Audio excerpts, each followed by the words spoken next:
uttamaḥ puruṣas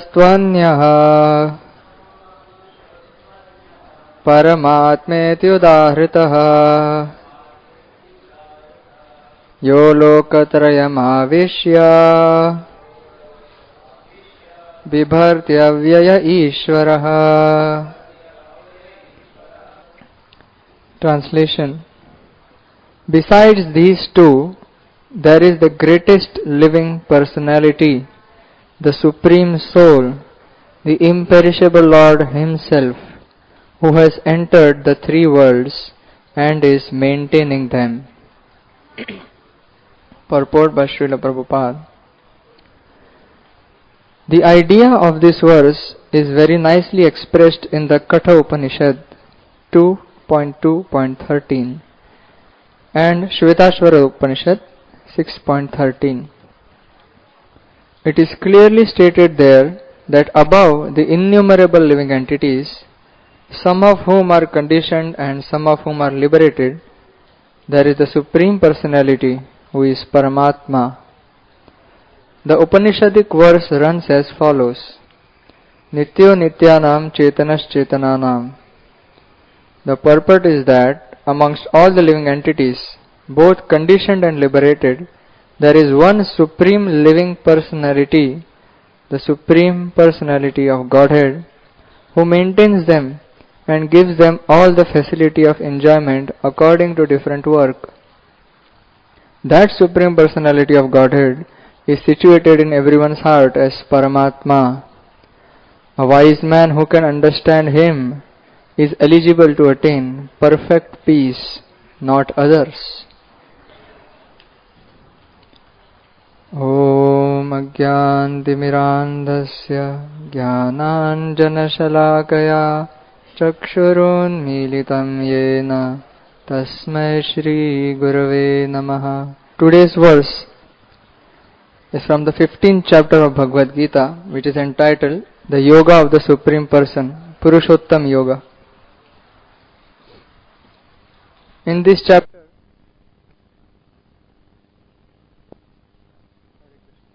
Hare Krishna. In this chapter, the personal aspect of the Supreme Personality of Godhead is very clearly elucidated. It shines forth like the bright sun. So, this is a very, very important section of the Bhagavad-gītā, and it is a part of the three essential verses of the Bhagavad-gītā. It is called as the Tri-shloki Bhagavad-gītā. The essence of Bhagavad-gītā is contained in the part of 4 verses of Gita, which is in the 10th chapter, 10.8 to 10.11. Shri Shri Radha Gopinath Bhagwan ki jai, Shri Gopal ji ki jai, Shri Shri Nidai Gaura Chandra Bhagwan ki jai. So in the 10th chapter verses 8, 9, 10 and 11, these are the 4 verses where the essence of the Bhagavad-gītā is very succinctly explained. And 15th chapter, which we are reading right now, in these, from verses 16, 17 and 18, these 3 verses, they describe the entire philosophy of the Vedas in a nutshell. So, if one just knows these 3 verses, he can be said to have the knowledge of all the Vedas, of all the Vedic knowledge. And if a person does not know the knowledge contained in these verses, then no matter how much he has studied Upanishads, he has studied Rig Veda, Atharvaveda, all the 4 Vedas. If he does not know these 3 verses as spoken by Lord Krishna Himself, then his knowledge does not have any value. So, we will see why actually this is so important. Let us analyze. So in text number 16, which was taken yesterday, the translation is, there are 2 classes of beings, the fallible and the infallible. In the material world, every living entity is fallible, and in the spiritual world, every living entity is called infallible.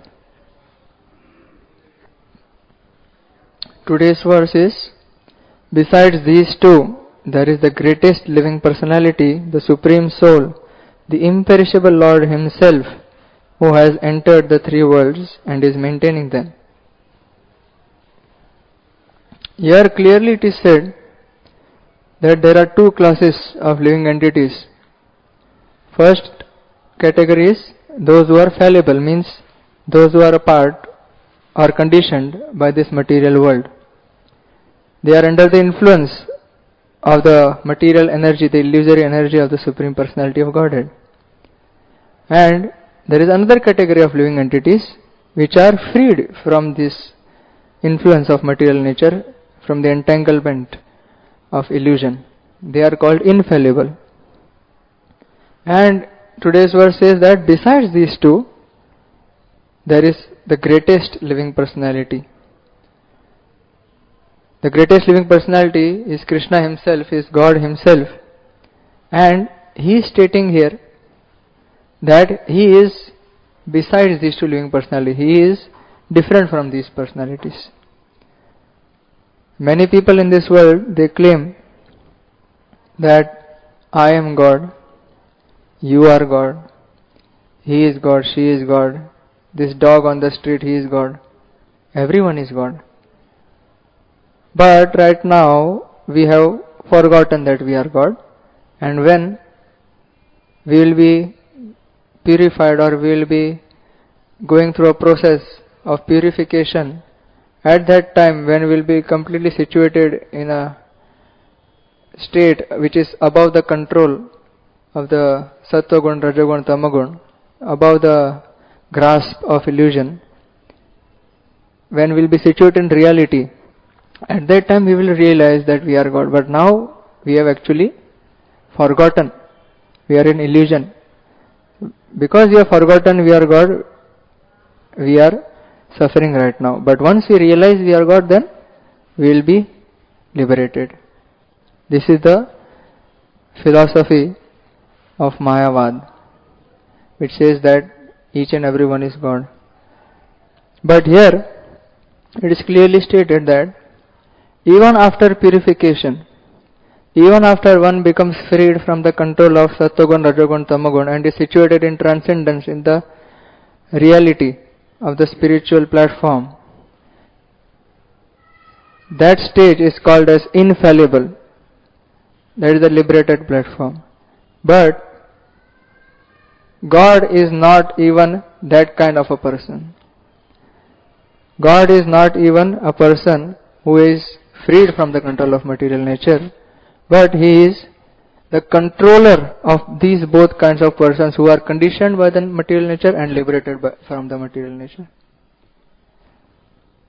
God is God under all circumstances, Srila Prabhupada used to say. God cannot become God, He is always God.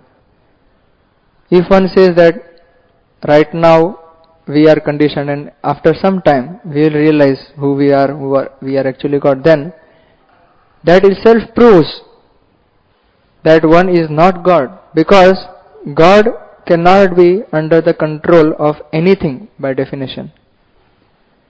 If we say that God is controlled by something or someone, that means that He is not God.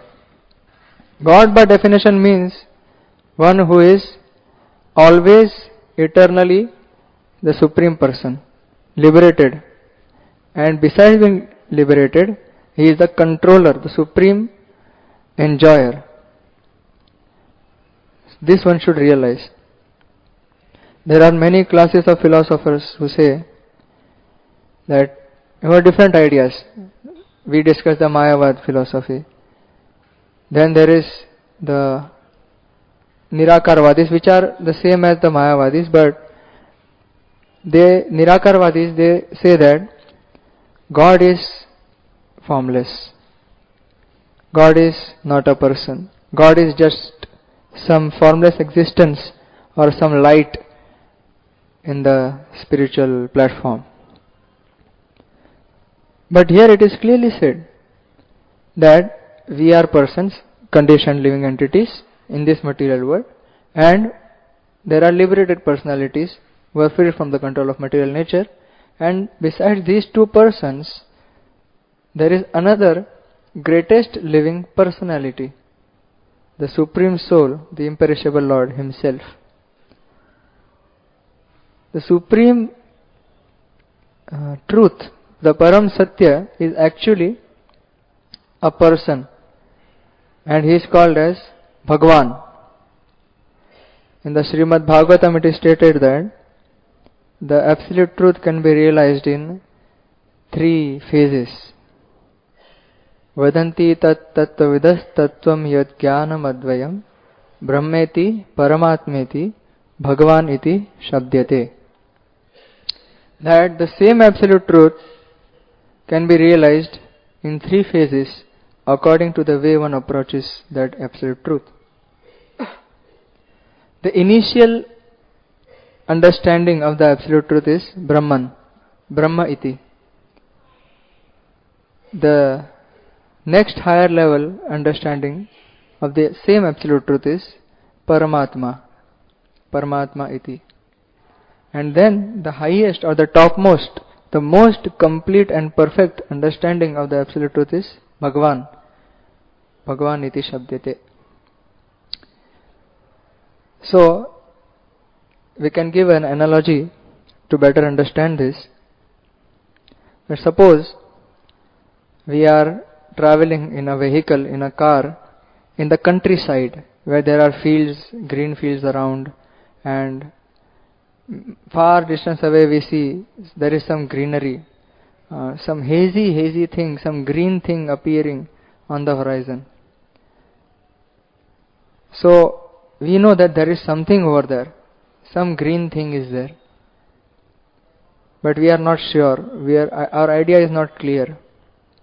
This stage can be compared to Brahman understanding, Brahman realization, that one understands the Brahman feature, where a person is purified enough to realize that the Supreme Absolute Truth is eternal, is imperishable, is immovable, is changeless. This is the Brahman realization. He realizes I am eternal and Supreme is eternal. So this is partial understanding. This is an understanding of the eternal aspect of the Supreme Absolute Truth. So when one is in this car, one travels further ahead to this particular object. While after reaching a certain distance, he sees that, oh, this is actually a mountain. That image of the mountain becomes clear to him. He understands that this is a mountain. There are many trees over there.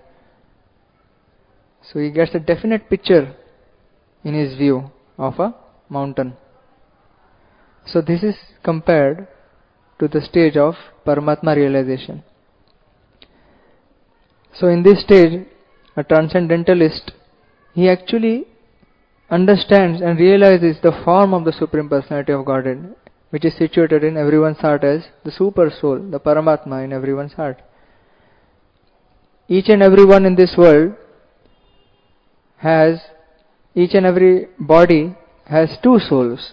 One is the individual soul, the living entity, the Jivatma, and the other person is the Paramatma. Paramatma means the Supreme Soul or the Super Soul. So the Upanishads give analogy of a tree, that the body of any living being in this world is compared to a tree, and that tree has 2 birds. One bird is enjoying or tasting the different fruits of this tree. Some fruits are bitter in taste, some fruits are sour in taste, some fruits are sweet in taste. So like that. And the other bird is just watching this first bird tasting all these fruits, but he is not involved in tasting these fruits. He is just a neutral observer.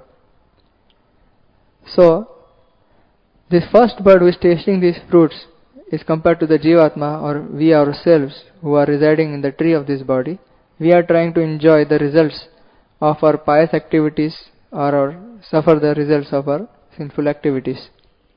It is compared to tasting the fruits of the tree. And the other bird, that is compared to the paramātmety, the super soul, who is Supreme Personality of Godhead Himself, residing with everyone in their hearts. So in this stage one realizes that the Supreme Absolute Truth is of course eternal, and also Chit, He is conscious. He is watching me, He is watching everything, He knows past, present, future. He is the Supreme Knower, the Omnipotent One, Omnipresent One, He is present everywhere. So this feature of Supreme Lord, the Paramatma feature in everyone's heart, a person realizes when he comes to this stage of Paramatma realization, which normally a yogi can achieve. And the ultimate or the final stage of understanding of that same Absolute Truth is Bhagavan. Is that the Supreme Truth is the Supreme Personality of Godhead Himself. In this stage, it can be compared that in this car, when one is traveling more ahead, when he ultimately reaches that particular mountain which he sees, after reaching there, he sees that there are many waterfalls falling in this mountain. And when he actually enters, he sees different kinds of animals over there. He sees different birds in different kinds of trees. He sees different flowers. He also sees there are people who have houses, who are living there and who are going in their daily activities in that mountain. So this is the most complete understanding of the mountain, which is the same as the green thing he saw and which is the same as the mountain he saw, but now it is the full understanding of a mountain.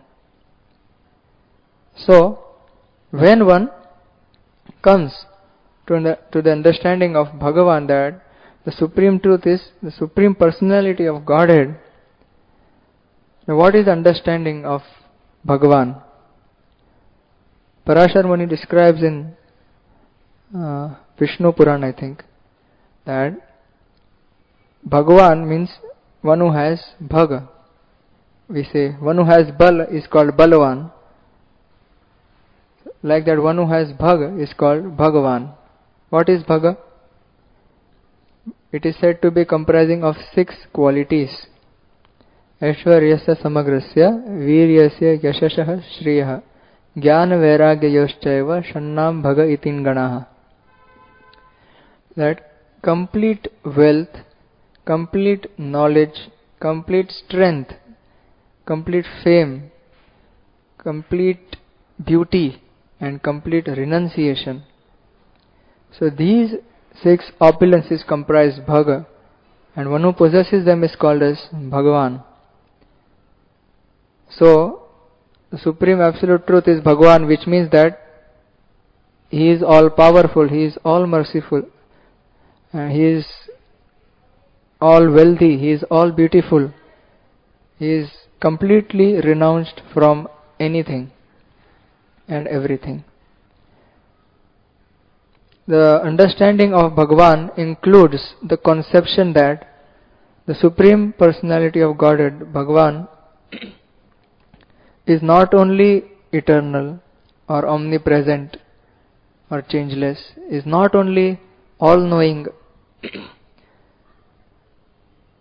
is actually all joyful, all blissful. He is the enjoyer. Sat, Chit and Ananda.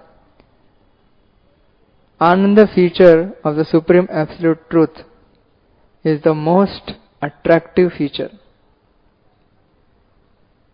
The fact that the Supreme Lord Krishna, He is the Supreme Enjoyer and He engages in various pastimes for His enjoyment and the enjoyment of all His associates and devotees, is the highest aspect of the Supreme Absolute Truth. One is, for example, we can consider Srila Shukadev Goswami himself, who is the speaker of Srimad Bhagavatam, the most perfected essence of all the Vedic scriptures. Shukadev Goswami, when he was born, he was actually a grown-up man by that time, grown-up boy. After he was born, he just left his home because he was already Brahman realized. He knew that this world is completely illusory. There is no substance in this world. So he just left his home. And his father, the great Vyasadeva, the literary incarnation of Lord Krishna himself, he sent his disciples.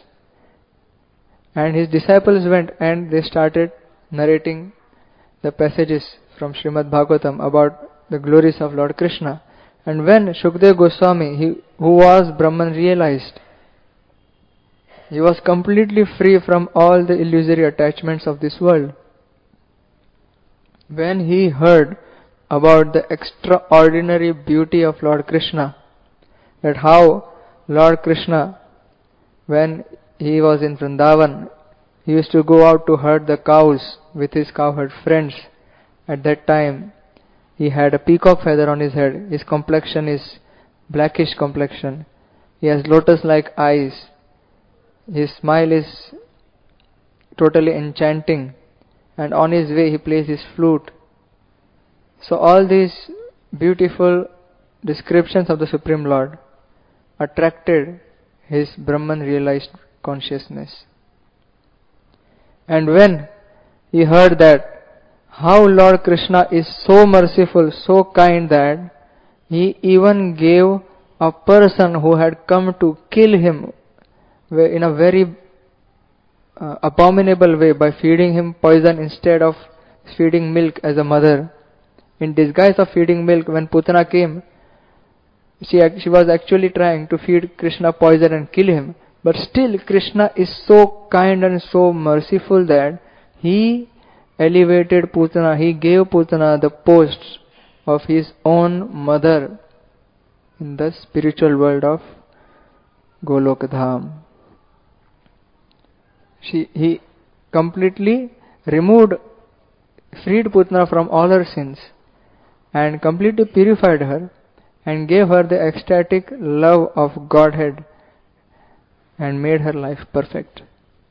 This is the extent of the mercy of that Supreme Person. So by hearing this description, Shukdev Goswami, he was completely conquered and he completely surrendered to Lord Krishna. So we were discussing that how Lord Krishna is performing various pastimes of pleasure with his devotees. They are the highest level of understanding of the Supreme Absolute Truth. Everyone in this world is searching after happiness. No matter who one is, whether he is Indian or American or Pakistani or Chinese or Sri Lankan or a terrorist, anyone, whether human being, whether tree or plant, whether animal, whether a snake, whether a scorpion, whether a bacteria, whether whales living in the water, each and every living entity is actually searching for happiness in this world. But when one comes to the human form of life, one's duty is to find out how I can get real happiness. By trying to be happy in this world, by enjoying the things of this world, one is actually bound up by the laws of karma and suffers again and again and again. But in the human form of life, one has the opportunity to understand that who am I? What is the goal of my life? Why am I suffering in this world? Who is God? How can I understand God? How can I achieve real happiness in life? So, when one actually tries to understand in this direction, then one can slowly elevate himself to the understanding of the Supreme Personality of Godhead. So when one understands that Krishna is the Supreme Personality of Godhead and devotional service to Krishna is the highest perfection of life, at that time one gets the real goal of life, and when one acts in devotional service to Krishna, then he finds the way to real happiness. So, happiness is only in devotional service to the Supreme Personality of Godhead, Krishna. Happiness is not in the illusory things of this material world. And to give this message again and again, the Lord comes. He comes as various incarnations in this world, various avatars, to give the same message. Paritranaya sadhunam vinashacha duskritam dharma samsthapana arthaya. Dharma samsthapana. He wants to establish the religious principle. Dharma samsthapana means establishing the religious principle. And the word dharma means, dharma does not mean Hindu or Muslim or Christian or anything which we consider. Dharma actually means the nature, the constitutional nature of a particular object. The dharma, the constitutional nature of sugar is that it is sweet. The constitutional nature of water is that it is liquid. Of chili is that it is hot or tikha. So the dharma of the living entity, of each and every living being in this world, irrespective of the species of life, the dharma of every living entity is to serve Lord Krishna, to be a loving servant, a devotee of Lord Krishna. Jivera swarupa hoy Krishnera nitya das, eternal servant of Lord Krishna. So to establish religious principle, this dharma of the living entity, the Lord comes again and again. So Krishna came to attract the conditioned souls to his loving service by displaying his wonderful pastimes in Vrindavan, in Dwarka, in Hastinapur. So by such activities, by the causeless mercy of Krishna, he comes to this world, and by his wonderful activities he attracts the hearts of all the souls for all time to come. So this is the magnanimity of the Supreme Lord. Actually, people, they take one verse from the Bhagavad-gītā, that you say that in Bhagavad-gītā it is said, Ye yatha mam prapadyante tam sathaiva bhajami aham. That Krishna says that I reward according to the approach one takes to surrender to Krishna, to approach Krishna. As one approaches me, I reward him accordingly, Krishna says. So how is it mercy? It is just like business. If a person gives a shopkeeper 10 rupees, and he gets a product worth 10 rupees. If he gives to a jeweler 10,000 rupees, then he gets some jewelry worth 10,000 rupees. Same Krishna is saying here. What is the difference? If you approach me, I will reward you. It's just like business. Where is the mercy of the Lord? How can you say Lord is merciful? Lord's mercy is that even though each and every living entity in this world has decided that I don't want to serve Krishna, I want to enjoy independently, I want to follow my own mind, I want to have my own strength and own family and own business and own life separate from Krishna, I don't want to do anything with him. Still, out of his mercy, he comes to this rotten, dark, insignificant pit of garbage of this material world. From the most exalted, wonderful, transcendental abode of Golok Vrindavan, he comes over here just to, out of his compassion, out of his mercy, to attract us, to give us the message of Srimad Bhagavad-gītā and his words of Srimad Bhagavatam, and to attract us back to his loving service, back to the spiritual world. This is his causeless mercy, that he comes over here and performs these pastimes. Comes over here again and again. Sambhavami yuge yuge. Again and again and again Krishna comes and gives his message to us. Again and again he sends his representatives, his pure devotees, to this material world to spread this message of Krishna consciousness. This is His causeless mercy, and one has to appreciate it, and one has to understand it.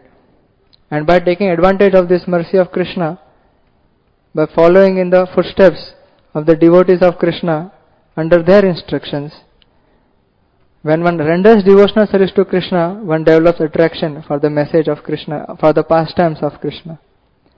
It is said in Srimad Bhagavatam, Shushrushoh Shraddhadhanasya Vasudeva Katharuchihi Syan Mahatsevaya Vipra Punya Tirtha Nishevanat, that when one engages in humble service of the great devotees of Krishna, Mahatseva, when one does, at that time one develops Vasudeva Katharuchi. He develops a taste for hearing the pastimes of Lord Vasudeva.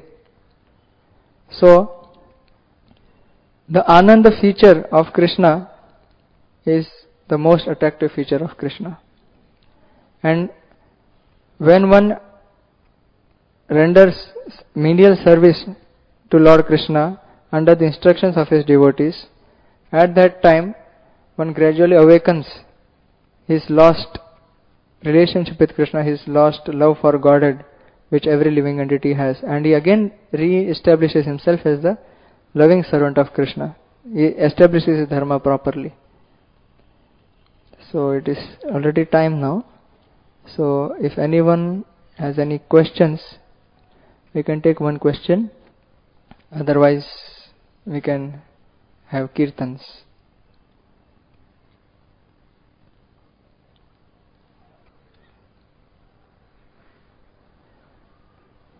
Thank you very much for kind listening. Hare Krishna. Srimad Bhagavad-gītā ki jai. Srila Prabhupad ki jai.